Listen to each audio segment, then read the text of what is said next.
Hello everyone, welcome to my YouTube channel that is inside UPSC. So आज की video में हम discuss करने वाले हैं फिर से मॉडर्न हिस्ट्री का नेक्स्ट पार्ट। लास्ट वीडियो में हम लोगों ने डिस्कस किया था 1911 से लेके 1920 तक। तो इससे आगे हम चलो कंटिन्यू करते हैं बिना टाइम को वेस्ट किए। तो आपको मैंने लास्ट बताया था कि 1920 में, ठीक है, 1 अगस्त 1920 में असहयोग आंदोलन शुरू होता है। आंदोलन असहयोग आंदोलन यानी नॉन कॉपरेशन मूवमेंट जो होता है इंग्लिश में, ये शुरू होता है। मैंने आपको ये भी बताया था कि असहयोग आंदोलन क्यों शुरू होता है। देखिए, हो क्या जाता है आपका 13 अप्रैल 1919 यानी 13 अप्रैल 1919 को आपको याद होगा कि जलियांवाला मैसेकर होता है, जलियांवाला बाग हत्याकांड होता है। वो क्यों होता है आपको ये भी मैंने डिस्कस किया हुआ है। तो सब लोगों में एक टाइप से आप बोल सकते हो सबका ट्रस्ट टूट जाता है ब्रिटिश के अगेंस्ट, क्योंकि अभी तक लोग जो भी कर रहे थे अपने फ्रीडम के लिए भी लड़ रहे थे, बट उसके साथ साथ आप बोल सकते हो कि ब्रिटिश का कहीं ना कहीं उनकी बातों को भी मान लेते थे कभी ना कभी, एंड साइड बाय साइड अपना जो है फ्रीडम जो फाइटिंग है उसके लिए भी लड़ रहे थे, फ्रीडम फाइटर्स बन रहे थे। बट होता क्या है, जो ट्रस्ट टूट जाता है वो 13 अप्रैल 1919 को, जब इतनी बड़ी भीड़ पर अंधाधुंध गोलियां चला दी जाती हैं और सभी लोग इतने घायल होते हैं, इतने लोग मर जाते हैं, उससे ट्रस्ट टूट जाता है। और महात्मा गांधी जी जो हैं वो 1920 में ये ऐलान कर देते हैं कि अब हम असहयोग आंदोलन शुरू करेंगे। वैसे तो आपको मैं बता दूं, जब बंगाल विभाजन किया था ब्रिटिशर्स ने, तो उस टाइम पे भी सुरेंद्र नाथ जो बनर्जी थे उन्होंने डिसाइड किया था कि अब हम यहाँ पर से स्वदेशी मूवमेंट स्टार्ट करेंगे। 1905 में आपको याद होगा, तो मैंने डिस्कस किया हुआ है प्रीवियस वीडियोज़ में। तो मैंने वहाँ पे बताया था कि उन्होंने स्वदेशी जो मूवमेंट है वो स्टार्ट कर दिया था, यानी जो भी चीज़ें अब हम यूज़ करेंगे वो स्वदेश की होंगी, विदेश की नहीं होंगी। एंड फाइनली आप देख सकते हो कि असहयोग आंदोलन में भी वही चीज़ स्टार्ट की जा रही है कि अब हम जो भी सपोर्ट आज तक करते थे ब्रिटिशर्स को, अब हम वो सपोर्ट नहीं देंगे, और जहाँ जहाँ से उन लोगों को फ़ायदा होता है वहाँ पर हम लोग उनको बिल्कुल भी सपोर्ट नहीं करेंगे। अच्छा, गांधी जी ने यहाँ पर एक बात मैं बताती हूँ, एक महात्मा गांधी जी के द्वारा शुरू किया गया था। अब मैं ये बात बता दूं कि महात्मा गांधी जी के द्वारा जब ये शुरू किया गया तो उन्होंने पहले ही बोला था कि हम हिंसा के साथ ये चीज़ें नहीं करेंगे, मतलब हम अहिंसा यहाँ पर के रूल पे चलेंगे, हिंसा नहीं करेंगे, वायलेंस नहीं करेंगे, क्योंकि गांधी जी जो है वो अहिंसा पे विश्वास करते थे। सो बोलते थे कि हम जो है धीरे धीरे ऐसे ही आगे बढ़ेंगे और फ्रीडम हमें मिलेगी। तो जैसे कि मैंने बताया आपको कि वो हिंसा नहीं चाह रहे थे इस आंदोलन को, और जहाँ पर उन्होंने बोला था कि हम तब तक इसे कंटिन्यू करेंगे जब तक हमें आज़ादी नहीं मिल जाती, लेकिन बिना हिंसा के। और ये आंदोलन 1922 में महात्मा गांधी जी को वापस लेना पड़ता है। वापस क्यों लेना पड़ता है वो हम अब यहाँ पे डिस्कस करने वाले हैं, क्योंकि यहाँ पर हो जाती है हिंसा। तो अब हम डिस्कस करने वाले हैं कि 1922 में क्या हुआ था। तो चलिए डिस्कस करते हैं। तो अब आता है आपका 1922, ठीक है। 1922 यहाँ पर होता क्या है, यहाँ पर 5th Feb 1922 को क्या होता है। देखिए, चीज़ें चल रही होती धीरे धीरे, बट होता क्या है, उस टाइम पे बहुत सारे डिस्कशन हो रहे होते हैं। तो एक जगह पे किसानों का भी डिस्कशन आपस में हो रहा होता है चीज़ों को लेके, वहाँ पर एक भीड़ जमा हुई होती है आपस में। तो वहाँ पर से ब्रिटिशर्स जा रहे होते हैं और बिना किसी चीज़ के, बिना किसी मतलब कोई उनका कोई रूट नहीं था गोली चलाने का, बट फिर भी उन्होंने बिना कोई सोचे समझे गोलियां चला दी भीड़ पर। हालांकि वहाँ पर कोई वो डेथ नहीं हुई किसी की, घायल ही हुए थे, बट उस टाइम पे इतना आक्रोश था, इतना रोष था लोगों में। 1919 में जो मैसेकेयर हुआ था, जलियांवाला मैसेकेयर, पंजाब के अमृतसर जलियांवाला बाग पे 13 अप्रैल 1919 को, तो उसका रोष आक्रोश अभी भी था, और साथ में चीज़ें भी चल रही थी जो हम उनके सपोर्ट में नहीं कर रहे थे, तो उसकी वजह से भी उन पर जो है गुस्सा चल रहा था। और वो गुस्सा आखिरकार निकल जाता है। तो जो भीड़ होती है वो गुस्साई होती है और वो बिल्कुल इनको दौड़ा दौड़ा के मारने के लिए जाती है। बट होता क्या है, इवेंचुअली जो ब्रिटिशर्स होते हैं जिन्होंने गोलियां चलाई होती है वो पुलिस में जो होते हैं वो एक पुलिस स्टेशन में जाके छुप जाते हैं। लेकिन जब वो देखते हैं कि अच्छा ये तो पुलिस स्टेशन में जाके छुप गए हैं, तो इनको एक आइडिया आता है भाई, क्योंकि गुस्सा बहुत ज़्यादा था, गुस्से में इंसान जो है आपको पता है कि बहुत कुछ कर सकता है। अब वो बाहर से लगा देते हैं दरवाजे को और वहां पर लगा देते हैं पुलिस स्टेशन में आग। और इस आग की वजह से, इस आग लगाने की वजह से क्या होता है, जितने भी पुलिस स्टेशन के अंदर जितने भी पुलिस कर्मी थे वो सारे के सारे उनकी डेथ हो जाती है। तो जब गांधी जी को ये पता चलता है कि भाई हिंसा हो चुकी है, चाहे किसी के भी थ्रू हुई है, किसी ने भी स्टार्ट किया, लेकिन हमारे थ्रू भी तो हिंसा हो गई है ना, तो वो हिंसा सुनकर क्या होता है, गांधी जी को बड़ा ही दुख होता है और वो बोलते हैं कि अब हम असहयोग आंदोलन वापस लेंगे। तो ये जो 5 फरवरी को 1922 में जो ये चल रहा होता है पूरा सिनारियो, ये कहाँ पर हो रहा होता है, ये हो रहा होता है चौरी चौरा पे। चौरी चौरा एक प्लेस है गोरखपुर उत्तर प्रदेश में, गोरखपुर यूपी पे। तो ये सारा कांड यहाँ पर हुआ था। तो 5 फरवरी को आप बोल सकते हो कि चौरी चौरा कांड हुआ था, जिसकी वजह से गांधी जी को असहयोग आंदोलन वापस लेना पड़ा था। इसकी वजह से असहयोग आंदोलन जो है वापस लेना पड़ा, असहयोग आंदोलन वापस लेना पड़ा।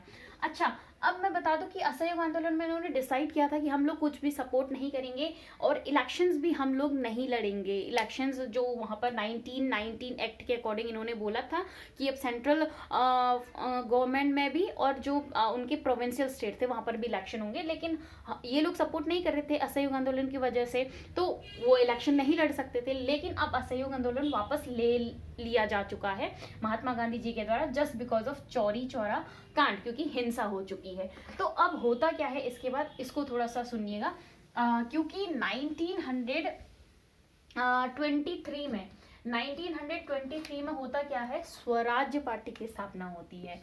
मैं 1923 में बात कर रही हूँ। 1923 में स्वराज्य या स्वराज भी आप बोल सकते हो, पार्टी की स्थापना होती है। अब ये क्यों होती है इसका थोड़ा सा हम यहाँ पर हिस्ट्री देखते हैं। मैंने आपको बोला था कि असहयोग आंदोलन वापस ले लिया गया है, क्योंकि असहयोग आंदोलन में क्या हुआ था, लोग कुछ भी सपोर्ट नहीं करने वाले थे, चाहे वो इलेक्शन ही क्यों ना हो। लेकिन अब गांधी जी ने असहयोग आंदोलन 1922 में वापस ले लिया है, क्योंकि 5 फरवरी 1922 को चौरी चौरा कांड हो जाता है, हिंसा हो जाती है। अब चल रहा होता है धीरे धीरे चीजें। अब ये जो कांग्रेस जो एक यहाँ पर था, इन लोगों ने बोला कि भाई अब तो असहयोग आंदोलन वापस ले लिया, तो अब हमें इलेक्शंस में भी पार्टिसिपेट कर लेना चाहिए, क्योंकि जब हम इलेक्ट होकर वहां पर काउंसिल में जाएंगे तो हम वहां पर एक बोल सकते कि अपने तरीके का असहयोग कर सकते, जैसे आजकल भी होता है, आप लोग देखते हो गवर्नमेंट में होता है, कुछ लोग जब बिल पास होता है तो कुछ लोग उसके सपोर्ट में रहते हुए और कुछ लोग उसके अगेंस्ट होते हैं। तो ऐसा ही ये लोग भी करेंगे, क्योंकि काउंसिल में जाएंगे, गवर्नमेंट में जाएंगे, तो जब भी ये कोई नई चीज एक्ट या कुछ भी लाएंगे रूल, तो हम उसमें असहयोग करेंगे। और असहयोग होने से क्या होगा, उनके काम में एक आप बोल सकते हो रेस्ट्रिक्शन, अवरोध ला सकते हो, ठीक है। लेकिन पूरे कांग्रेस में जितने भी मेंबर थे वो ऐसा नहीं सोच रहे थे। गांधी जी भी बोल रहे थे कि भाई हम लोग अभी भी चाहे हमने वापस ले लिया, लेकिन अब हम इलेक्शंस नहीं लड़ेंगे, बिल्कुल भी नहीं लड़ेंगे। लेकिन कांग्रेस में इसी विचारधारा की वजह से दो गुट हो गए, दो आप बोल सकते हो दो भागों में बट गया था इस टाइम पे थोड़ा थोड़ा। एक परिवर्तनवादी था, एक अपरिवर्तनवादी, एक प्रो चेंजर्स थे और एक नो चेंज जो चाहते थे, नो चेंजर्स आप उन्हें बोल सकते हो। जैसे CR दास, मोतीलाल नेहरू, जो पंडित जवाहरलाल नेहरू जी के पिताजी थे, ये कुछ ऐसे लोग थे जो चाहते थे कि चेंज हो, हम लोग इलेक्शंस लड़े, इलेक्शन में लड़के हम काउंसिल में अगर जाएं तो उनके कामों को रोक टोक कर सकते हैं और बिल पास नहीं होने दे सकते, चाहे वो जो भी रूल्स एंड रेगुलेशन वहाँ पे लाएं। तो परिवर्तनवादी और अपरिवर्तनवादी में यहाँ पर बढ़ गया। तो बस यही चल रहा होता है। तो इसके चलते चलते अब आ जाता है 1922 की मैं ये बात बता रही थी, जब असहयोग आंदोलन वापस ले लिया गया था, तो इतना डिस्कशन यहाँ पर हुआ था। तो जब 1923 आ जाता है तो अब CR दास क्या होता है 1923, मैं एक बात बता देती हूँ, दिसंबर 1923 में गया में INC का एक अधिवेशन होता है। आपको पता है मैंने बताया था 1885 से लेके इनके अधिवेशन चल रहे हैं। जब अभी कांग्रेस का डिस्कशन ही चल रहा होता है, लेकिन होता क्या है कि ये सोचते चलो हम अधिवेशन में बात करेंगे, क्या पता हमारे सपोर्ट में लोग आ जाएं, लेकिन ऐसा नहीं होता। सी आर दास वहाँ पे इसके अध्यक्ष होते हैं। इस टाइम पे सी आर दास जो है इनके अध्यक्ष होते हैं। सी आर दास यानी चित्तरंजन दास आप इन्हें बोल सकते हो। इनको देश बंधु नाम से भी जाना जाता है, देश बंधु। तो ये फिर से अपने वहां पर चीज़ों को रखते हैं लोगों के सामने, मेंबर्स के सामने, लेकिन फिर भी ये अनसक्सेसफुल रहते हैं वहाँ पे, इनको सक्सेस नहीं मिलती है उसको चीज़ को चलाने में, तो ये रिजाइन कर देते हैं कांग्रेस से, ये अपनी पार्टी बनाना स्टार्ट कर देते हैं। क्योंकि इनका पहले से दावा था कि हमारा एक स्वराज हो, अपना राज्य हो, जहाँ पर हमारे रूल्स एंड रेगुलेशंस हो। तो इसीलिए ये 1922 है, 1923 नहीं था। तो 1923 में ये अब अपनी पार्टी की स्थापना करते हैं, स्वराज्य पार्टी की स्थापना। क्योंकि जब यहाँ पर से ये लोग रिजाइन दे देते हैं, तो ये एक बोलते हैं, ऐलान कर देते हैं कि अब हम कांग्रेस खिलाफत स्वराज पार्टी की स्थापना करेंगे, और जिसको बाद में स्वराज पार्टी के नाम से जाना जाता है। तो इस तरह से स्वराज पार्टी की यहाँ पर स्थापना हो जाती है। ओके, अब हम बात करेंगे कि अच्छा, स्वराज पार्टी की स्थापना में एक और मैं बात बता दूं, जैसे कौन कौन लोग शामिल थे। जैसे कि सी आर दास, मोतीलाल नेहरू जी और अजमल खां, ऐसे कुछ लोग यहाँ पर थे। अब होता क्या है, मैंने आपको सारी चीज़ें बता दी कि स्वराज पार्टी की स्थापना कैसे होती है। अब अगर मैं बात करूं कि 1924 में, क्योंकि स्वराज पार्टी की स्थापना हो चुकी है, अपना राज, वो अब अपनी पार्टी बनाएंगे, अपना इलेक्शंस वहाँ पे लड़ते हैं। ऐसी बात नहीं, क्योंकि ये परिवर्तनवादी थे, इनको चाहिए था कि इलेक्शन लड़े, वहाँ पर जाए और कुछ ना कुछ वहाँ पे रोक टोक करे ब्रिटिश गवर्नमेंट में। अब आगे आते 1924 में, तो यहाँ पर एक गठन का स्थापना होती है, आप बोल सकते हो HRA, यानी Hindustan Republican association, Hindustan Republican संगठन आप इसे बोल सकते हो। इसके बारे में कुछ मैं एग्जैक्ट यहाँ पे जैसे बता नहीं सकती, बट हाँ, इसके फॉर्मेशन में जैसे सचिंद्रनाथ सान्याल, और आप बोल सकते हो चंद्रशेखर आजाद, और यहाँ पे राम प्रसाद बिस्मिल, इनके ये कुछ इनके फॉर्मेशन में शामिल थे राम प्रसाद बिस्मिल। ओके, तो ये कुछ लोग थे जो HRA के फॉर्मेशन में यहाँ पर थे। और कुछ टाइम बाद 1925 के अराउंड यहाँ पर इसमें जो आपके भगत सिंह हैं वो भी इसके मेंबर बन जाते हैं। तो HRA का मेन काम क्या होता है? HRA का मेन काम होता है कि क्रांतिकारी हमें बनना है, और हम यहाँ पर क्रांतिकारी बनकर चीज़ों को सॉल्व करने की कोशिश करेंगे। इन्होंने अपना एक संगठन बना लिया, क्योंकि ये एक्सट्रीमिस्ट थे, आपको पता है ना एक्सट्रीमिस्ट क्या थे, कि वो चाहते थे कि बस जो भी चीज़ हो अभी हो जाए, जैसा ब्रिटिशर्स कर रहे हैं वैसा हम लोग भी करें। मतलब बहुत ज़्यादा आक्रोश में ये रहा करते थे, और उसी की वजह से उन्होंने ये संगठन बनाया। अब होता क्या है, देखिए, ये संगठन तो बन गया अपना, लेकिन अब इसके लिए खर्चा कहाँ से आएंगे, पैसे कहाँ से आएंगे? तो ये जो सोच है ना, इसकी वजह से सोच आती है कि हमारे पास अब पैसे कहाँ से आएंगे, और इस सोच की वजह से होता है काकोरी कांड। आपको याद होगा 1925 में होता है काकोरी कांड। तो अब मैं बताती हूँ आपको काकोरी कांड क्या होता है। ये जो संगठन मैंने अभी बताया आपको, अब 1925 में ये चीज़ें डिस्कस चल रही होती हैं, और 9 अगस्त 1925 आता है।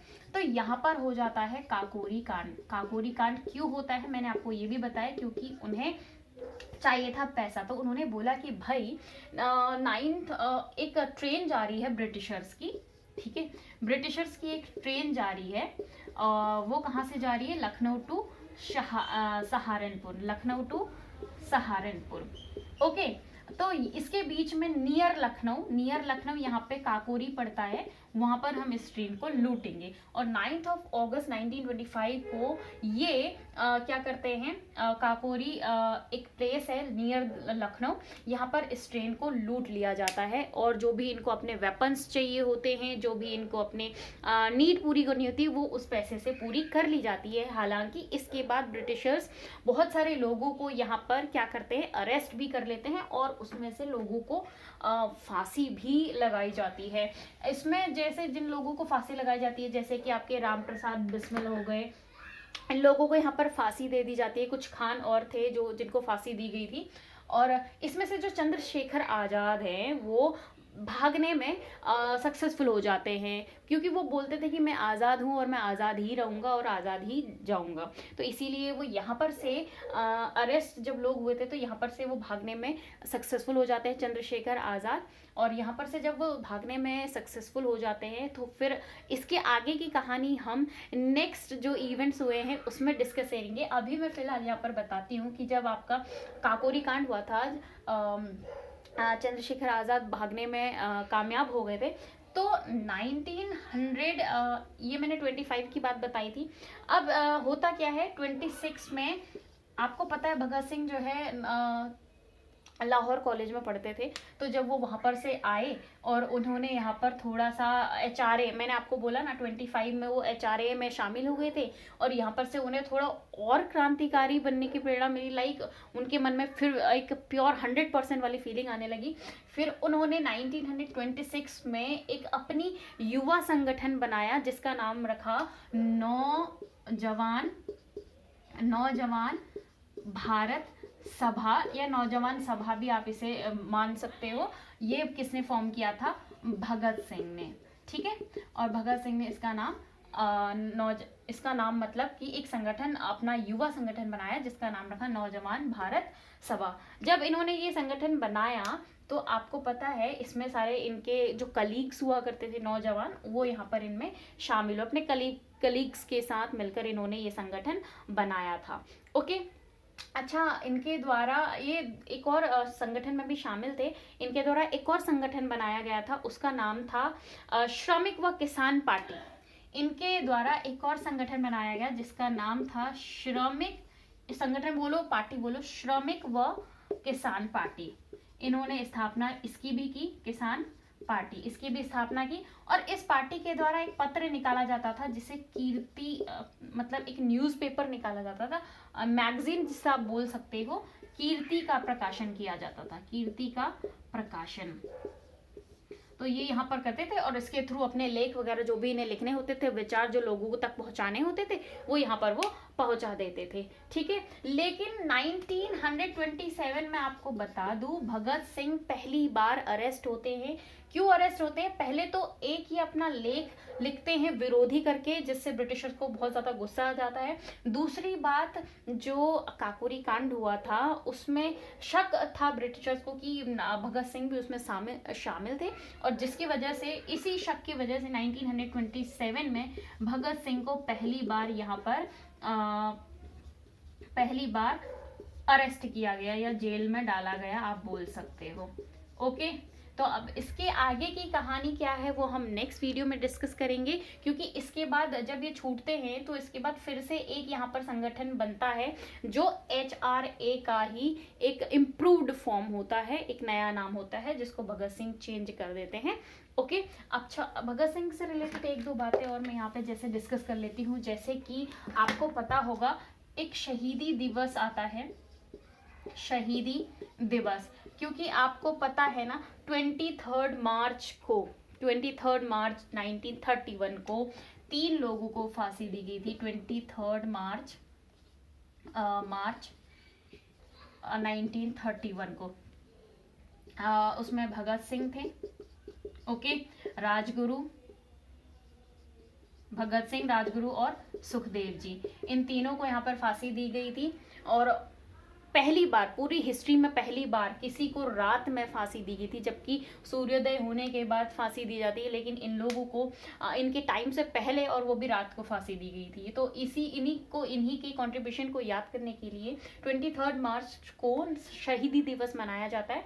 शहीदी दिवस का जो दूसरा नाम है वो आप सर्वोदय दिवस के नाम से भी इसे जानते हो, मर्त्यार्स डे। याद रखिएगा, ये जो है ये 30 जैन वाले से अलग है, जो आप महात्मा गांधी जी के उपलक्ष्य में शहीद दिवस सेलिब्रेट करते हैं। ओके, सो नेक्स्ट पार्ट अब हम नेक्स्ट वीडियो में डिस्कस करेंगे इसके बाद का। तो आज हमने डिस्कस किया है 1922 से लेके 1927 तक। इसके आगे का पार्ट अब हम नेक्स्ट वीडियो में डिस्कस करेंगे, क्योंकि अब तो साइमन कमीशन भी आने वाला है। Okay, so till then take care, bye bye.